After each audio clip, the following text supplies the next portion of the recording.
Hello friends, कैसे हैं आप सब। मैं इस वीडियो में बेसिकली अपने सीक्रेट्स और लर्निंग शेयर करने वाला हूं जो बेसिकली मैं अप्लाई करता हूं स्टॉक मार्केट में इन्वेस्ट करते समय। तो जैसा आप टाइटल देख सकते हैं स्लाइड का कि become a smart investor, learn these tricks to never make a loss again. तो चलिए स्टार्ट करते हैं। उससे पहले अगर वीडियो पसंद आए तो please do like share and subscribe and वो बेल आइकन जरूर प्रेस कर दीजिएगा ताकि आप लोग कोई भी वीडियोस मिस ना करें।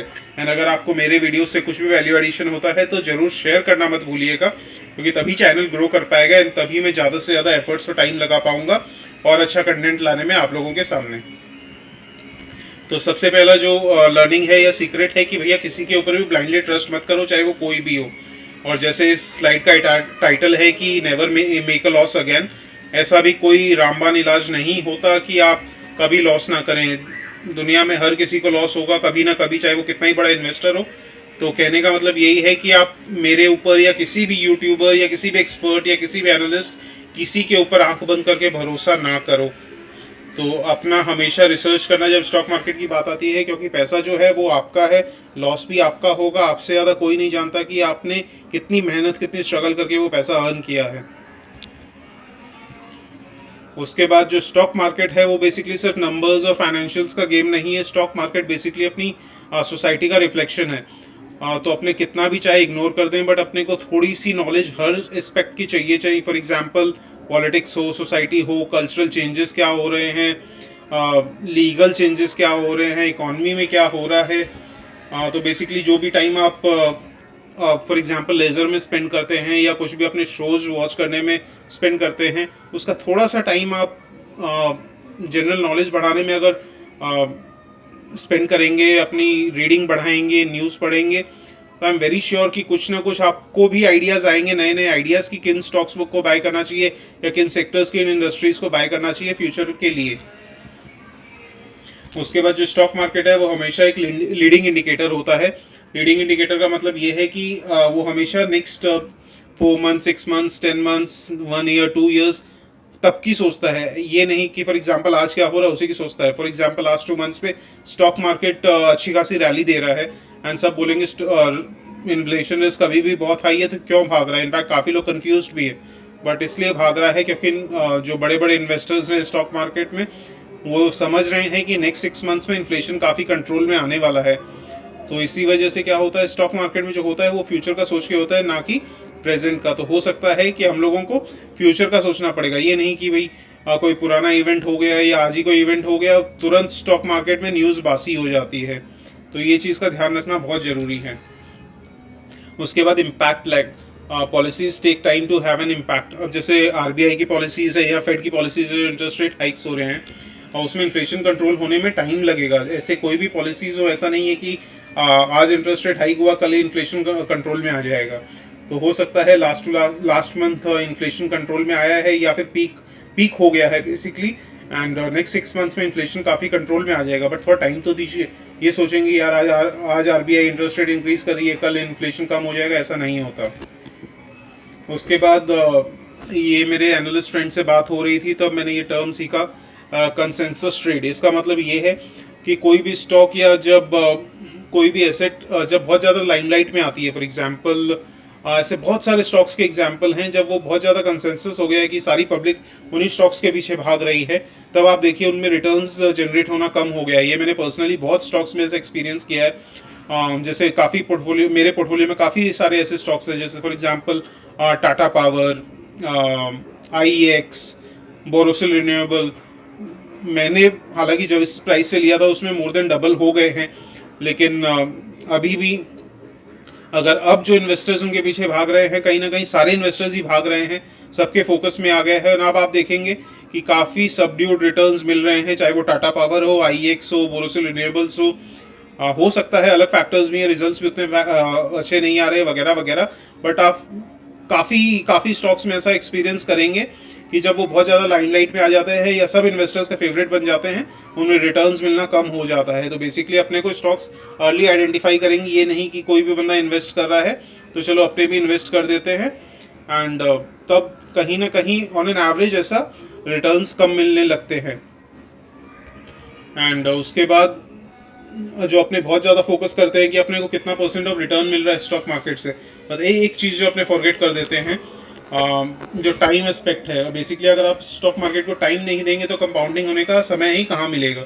जैसे फॉर एग्जांपल आज मेरे फ्रेंड से बात हो रही थी, वो बता रहा था उसका एक फ्रेंड है, वो 2005 से स्टॉक मार्केट में इन्वेस्ट कर रहा है, एंड 2005 में जितना वो इन्वेस्ट कर चुका था या उसका जो पोर्टफोलियो की साइज थी उससे ज़्यादा अभी उसको सिर्फ डिविडेंड से आ जाते हैं। तो ऑब्वियसली उसने और भी इन्वेस्टमेंट किया है, लेकिन काफ़ी, इसका मतलब ये है कि कंपाउंडिंग को टाइम लगता है। आप अगर सोचेंगे कि 6 मंथ्स 1 ईयर में आपकी वेल्थ ग्रो हो जाएगी तो नहीं होगा, लेकिन इतना कंफर्म अगर आप 7 to 8 या 10 ईयर्स भी देंगे स्टॉक मार्केट में तो आप यकीन मानिए आप कुछ बहुत बड़ा ब्लंडर नहीं करेंगे तो आपकी वेल्थ अच्छी खासी ग्रो होगी ही होगी। चाहे आप किसी भी तरीके से इन्वेस्ट करिए, लमसम में करिए, सिस्टमैटिक इन्वेस्टमेंट प्लान में करिए, थोड़ा थोड़ा जब जब आपके पास पैसे हों तब आप लगाइए। उसके बाद स्टॉक मार्केट हमेशा स्टॉक्स आइडेंटिफाई करने का सबसे बेस्ट तरीका जो मेरे को लगता है, ऑब्वियसली स्टडी करना पड़ेगा, रीड करना पड़ेगा, बट काफ़ी बार क्या होता है कि जो चेंजेस अपने आसपास हो रहे हैं उसको भी देखना बहुत ज़रूरी है। उससे काफ़ी आइडियाज़ मिलते हैं। फॉर एग्जांपल आप अगर बिग सिटीज़ में रहते हैं, बेंगलोर, पुणे जैसे सिटीज़ में, या फिर दिल्ली, मुंबई, तो वहाँ पे भी आप देखेंगे कि पहले रोड्स पे इलेक्ट्रिक व्हीकल्स हार्डली दिखते थे या दिखते ही नहीं थे ऑब्वियसली, लेकिन अब धीरे धीरे रिसेंट में चेंज हो रहे हैं, इलेक्ट्रिक स्कूटर्स बन रहे हैं। ऑब्वियसली न्यूज़ में बहुत ज़्यादा एक या दो एक्सीडेंट हो जाते हैं कि ब्लास्ट हो गया तो बहुत ज़्यादा लाइमलाइट में आ जाते हैं, बट अदरवाइज आप धीरे धीरे देखेंगे कि चेंजेस हो रहे हैं, इलेक्ट्रिक व्हीकल्स आ रहे हैं। और दूसरा जैसे फॉर एग्जांपल पावर की डिमांड, पावर की डिमांड फॉर एग्जांपल पहले जो टॉयज़ आते थे वो सिर्फ बैटरीज पे चलते थे या मैनुअल होते थे। अब आप कोई भी टॉयज़ देखेंगे या काफ़ी सारे ऐसे टॉयज़ होते हैं जिन जो बैटरी से भी चलते हैं, तो भी वो बैटरी जो लगी हुई रहती है वो रिचार्जेबल होती है, यानी उसको आप अगर जो भी टॉय है उसको प्लग पॉइंट में लगा दीजिए, वो बैटरी फिर से रिचार्ज हो जाएगी। तो जो पावर की डिमांड है वो अपने सामने देख रहे हैं, आंखों के सामने, कि हर चीज़ अब धीरे धीरे पावर की तरफ जा रही है, तो पावर की कितनी डिमांड बढ़ने वाली है। ऐसे ही जैसे फॉर एग्जांपल पॉल्यूशन कितना हो रहा है, तो पॉल्यूशन का उपाय क्या है भैया, रिन्यूएबल सोर्सेस उपाय है, इलेक्ट्रिक व्हीकल्स उपाय है। तो ये आज नहीं तो कल, ये ऑब्वियसली क्लाइमेट चेंज किस हद तक अपने बर्दाश्त कर पाएंगे। तो गवर्नमेंट्स को, लोगों को इस जैसे फॉर एग्जांपल प्लास्टिक बैन, ये भी धीरे धीरे फ्यूचर में अगर आप नेक्स्ट 5 to 10 ईयर्स का सोचते हैं तो प्लास्टिक्स की डिमांड ना के बराबर हो जाएगी या गवर्नमेंट भी हर जगह बैन कर देगी। तो उनके जो अल्टरनेटिव्स है वहाँ फोकस करिए। एक और नॉर्मल चेंजेस की, आप नॉर्मल इकोनॉमिक टाइम्स भी खोल के मैं 1-1.5 साल पहले पढ़ा, तो मुझे पता चला कि इंडिया कैसे एक्सपोर्ट्स पे फोकस करी। इंपोर्ट्स ऑब्वियसली बहुत ज़्यादा ग्रो हो रहे हैं, बट एटलीस्ट अच्छी खासी स्पीड से एक्सपोर्ट्स भी ग्रो हो रहे हैं। तो सिंपल सी बात है, जैसा मेरा फेवरेट एग्जांपल है, आप लोग जानते हैं लैंसर कंटेनर्स, तो भैया एक्सपोर्ट्स जो हो रहे हैं वो क्या चीज़ में जाएंगे, फॉरेन कंट्रीज़ में, बड़े बड़े कंटेनर्स में। कंटेनर्स की बहुत लिमिटेड कंपनीज हैं। तो ये स्टॉक मैंने तब आइडेंटिफाई किया था जब 33 लेवल्स पे थे और इन्वेस्ट भी किया था, एंड अभी ये 257 ऑलमोस्ट 8 टाइम्स हो गया है विद इन 1.5 ईयर्स। तो थोड़ा सा दिमाग खुला रखिए, थोड़ी सी दूर का सोचिए। आप कोई स्टॉक मार्केट कोई रॉकेट साइंस नहीं है, आप और हम लोग भी अच्छा खासा इन्वेस्टमेंट करके अच्छी खासी वेल्थ ग्रो कर सकते हैं। और काफ़ी बार एनालिस्ट और एक्सपर्ट्स क्या होते हैं, बहुत बड़े बड़े वर्ड्स यूज़ करते हैं, उनका एक ही मकसद होता है कि भैया उनकी दुकान चलती रहे, और नॉर्मल लोग डरते रहे और सिर्फ उनके ऊपर रिलाई करते रहे, अरे बाप रे इसकी तो बहुत नॉलेज तकड़ी है, इसको तो बहुत कुछ पता है। ऐसा कुछ नहीं होता।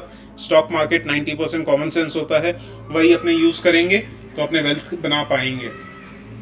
उसके बाद जो होता है, अपने एकदम जो अपोजिट करते हैं, अपने सिर्फ और सिर्फ टेंशन लेते हैं, यार इस स्टॉक में मेरे को लॉस हो रहा है, इस स्टॉक में लॉस हो रहा है, बट अपने उन स्टॉक्स पे फोकस नहीं कर रहे जिन स्टॉक्स में अपना प्रॉफिट हो रहा है या जो स्टॉक्स बहुत अच्छा परफॉर्म कर रहे हैं। अपना क्या रहता है भैया, अपने पोर्टफोलियो में कोई भी स्टॉक रेड में होना ही नहीं चाहिए, किसी भी स्टॉक में लॉस दिखना ही नहीं चाहिए। भैया आप 10 स्टॉक में इन्वेस्ट करो या 20 स्टॉक में, आपके पोर्टफोलियो में हमेशा कुछ ना कुछ ऐसे स्टॉक्स रहेंगे ही जो लॉस जनरेट कर रहे हैं। बट अपने को जो फोकस करना है उन स्टॉक्स पे जो बहुत ज़्यादा रिटर्न जनरेट कर रहे हैं। एंड कई बार अपने एवरेज अप करना भूल जाते हैं, सिर्फ स्टॉक गिरता है तो सोचते हैं चलो एवरेजिंग कर लेते हैं, बट जो स्टॉक्स भागते रहते हैं, स्पेसिफिकली एक के बाद अगर रिजल्ट्स अच्छे आते रहते हैं, तो अपने को एवरेज अप करना भी बहुत ज़रूरी है।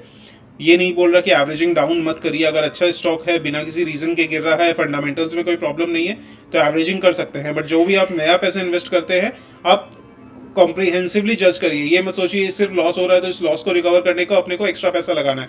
यही पैसा अगर आप किसी विनिंग स्टॉक में लगाएंगे, उसमें ज़्यादा रिटर्न जनरेट हो रहा है तो आप उसमें लगाइए, ना कि ये सोच के भैया किसी वो सिर्फ बुक्स में ऐसे लगेगा कि यार हाँ चलो इस स्टॉक में भी लॉस नहीं हो रहा, उस स्टॉक में भी लॉस नहीं हो रहा। लेकिन जो ओवरऑल रिटर्न है वो अपना तभी बनेगा जो अपने जिन स्टॉक्स में विनिंग स्टॉक्स हैं उनमें ज़्यादा से ज़्यादा इन्वेस्ट कर रहे हैं। तो उसके बाद वैल्यूएशन को कभी इग्नोर नहीं करना चाहिए। जैसे राकेश झुनझुनवाला जी भी वैल्यूएशन पे बहुत ज़्यादा फोकस करते थे। वैल्यूएशन को इग्नोर करने से सबसे बड़ी प्रॉब्लम क्या है कि ठीक है, कोई भी स्टॉक अगर बहुत तेज़ी से भाग रहा है, एक बार मोमेंटम जब पकड़ता है तो कई बार वैल्यूएशन पीछे छूट जाती है, बट अल्टीमेटली वैल्यूएशन कैचअप होगी। सबसे बड़ा एग्जांपल है IRCTC। जब भागा था स्प्लिट होने से पहले, तब 6000 तक पहुंच गया था, भागे जा रहा था बिना बिना सर पैर के और बिना किसी लॉजिक के। एंड उसके बाद जब टूटा तो ऑलमोस्ट हाफ हो गया। एंड अभी भी इतने अच्छे रिजल्ट्स देने के बावजूद प्रेशर में है, क्योंकि वैल्यूएशन अभी भी बहुत ज़्यादा अट्रैक्टिव नहीं हुई है। तो आप ग्रोथ को भी कंसिडर करिए, लेकिन वैल्यूएशन को भी। तो सिर्फ वैल्यूएशन, जैसे फॉर एग्जांपल आप प्राइस अर्निंग्स रेशियो देखते हैं, तो सिर्फ प्राइस अर्निंग्स रेशियो भी मत देखिए, उसके साथ साथ ग्रोथ भी देखिए। तो आप प्राइस अर्निंग्स ग्रोथ रेशियो देखिए, उससे देखिए कि क्या ग्रोथ और वैल्यूएशन के बीच में बैलेंस बन रहा है। एंड उसके बाद दुनिया में कुछ भी फ्री नहीं है, everything has an opportunity cost. आपको माँ बाप के अलावा कहीं से कुछ फ्री में नहीं मिलने वाला, ये चीज़ अपने दिमाग में बांध लीजिए। और एट द सेम टाइम जो सबसे इम्पॉर्टेंट है, टाइम की कीमत समझिए। अगर आप टाइम वेस्ट कर रहे हैं या कुछ भी कर रहे हैं, तो कहीं ना कहीं आप अपने फ्यूचर के लिए नुकसान कर रहे हैं। अगर आप लर्निंग में अभी इन्वेस्ट करेंगे तो कहीं ना कहीं आपका फ्यूचर बेटर होगा, और ये मैं आपको यकीन से बोल सकता हूँ कि मेरे से ज़्यादा शायद ही कोई जानता होगा। एंड उसके बाद सबसे इम्पॉर्टेंट कि जो हम लोग इन्वेस्ट करते हैं, सिर्फ और सिर्फ टाइम इन्वेस्ट नहीं करते हैं, सिर्फ और सिर्फ मनी इन्वेस्ट नहीं करते हैं, हम लोग को अपना टाइम, एनर्जी, फोकस, लव सब इन्वेस्ट करना होता है। तो हम लोग को बहुत अच्छा इन्वेस्टर बनने के लिए बहुत ज़रूरी है कि जो भी चीज़ अपने इन्वेस्ट कर रहे हैं बहुत सोच समझ के कर रहे हैं, एंड बहुत ऑप्टिमम में कर रहे हैं। और जो हम लोग की करंट जो लाइफ है, जो पास्ट में हम लोगों ने इन्वेस्ट किया है, उसका रिफ्लेक्शन है। ऐसे ही अगर फ्यूचर की जो लाइफ अच्छी बनानी है, तो हम लोग का जो करंट इन्वेस्टमेंट है वो बहुत अच्छा होना चाहिए, तभी फ्यूचर की लाइफ अच्छी होगी। एंड बाकी ऑब्वियसली बहुत सारा ज्ञान हो गया है, but I am very sure कि इसमें काफ़ी कुछ प्रैक्टिकल आपने सीखा होगा। एंड सीखा होगा तो प्लीज़ वीडियो को लाइक कर दीजिएगा। एंड इसी बात पे thank you so much for joining, and thank you so much for watching this video. मिलते हैं नेक्स्ट वीडियो में।